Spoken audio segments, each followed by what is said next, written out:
How many of you would make an important, life-changing decision without A, complete understanding of your choice, and B, being fully committed to that decision? Well, of course not, right? Then I ask you, why do we ignore so many good decision-making skills when we start our path in life? Why does society forcing us to go straight from high school to college, pick a major, then a career field, all by the age of 20? I mean, what does a 20-year-old know about their potential career for the next 40 years, besides from a textbook or a 90-minute lecture? Until we're 18, we live life under somebody else's roof and rules. The lens to which we see the world has been shaped by the people that raised us. And sadly, most of us haven't been allowed to see the world for ourselves for the first time. However, by age 20, after just 2 years of adulthood, most of us are forced to make a high-stakes decision that will affect us in some shape or form for the next 40 years. This decision is usually in the form of a paper with a list of possible career fields. Most of us will simply look at this paper, go eeny, meeny, miny, moe, and pick a career field that we know almost nothing about, just because we want to graduate in time.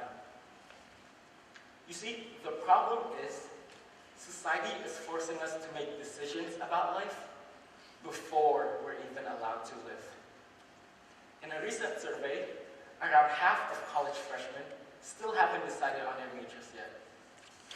Another survey revealed that 50% to 70% of students change major at least once over a 4-year period, and that in the end, most people will actually change major 3 times before they graduate. A wise man once said, picking a college major is probably the worst blind date you could ever go to.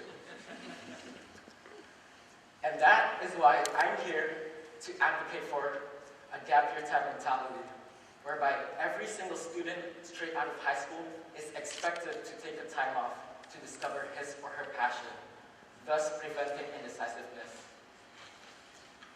You can do a lot in your gap year. You can volunteer for Habitat for Humanity. You can spend your semester at sea, or backpack across Europe, or even enlist in the military. If you think I'm crazy, well, let's just say that Harvard is on board with my idea. If you look up in Google Harvard admission gap year, you'll find this article by them called, "Should I Take a Time Off?" And long story short, yes, they actually recommend that you do take a gap year. Since its birth 40 years ago, the gap year has gone from a rare occurrence to an everyday choice for university students. It used to be exclusive to students in the UK, but in recent years, the trend has caught up to the US and is slowly making its way throughout the world.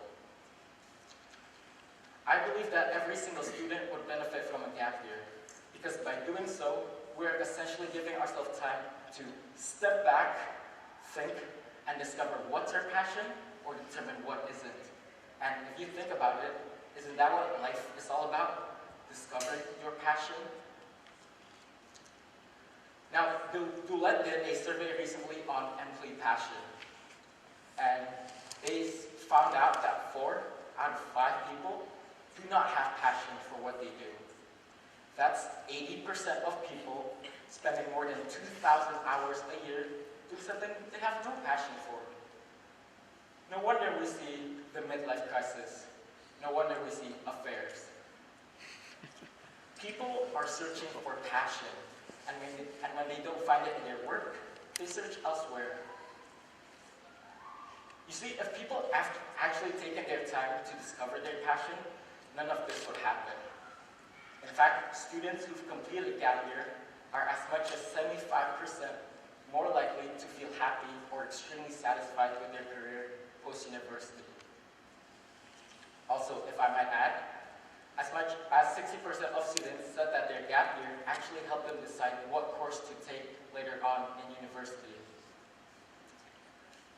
The gap year is also a great way for you to rejuvenate yourself especially since you guys were studying nonstop since preschool. I mean, think about it. Wouldn't it be nice for you to take a year off, especially after 2 years of the IB? Now, I know that some of you might think that by taking a time off that you might forget or lose some valuable skills that you're taught in school, and that you are perceived as lazy by colleges. You might also think that by taking a time off that it would actually hurt your grade later on in college. But in fact, it's the complete opposite.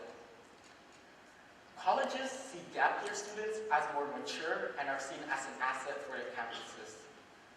As much as 66% of students took their academic work more seriously after taking their gap year. And as for grades, well, Skidmore College reported that their gap year freshmen produced GPAs several percentages higher than their peers who did not.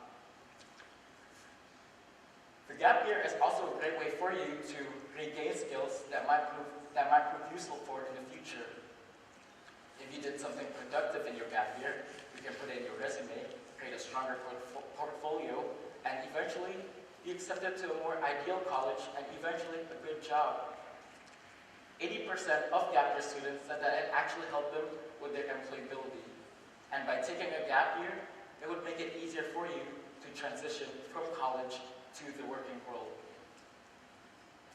So, in the end, the big message I want all of you to take home today is that just because a system has already been established and everyone is following that system, doesn't mean that you have to follow them.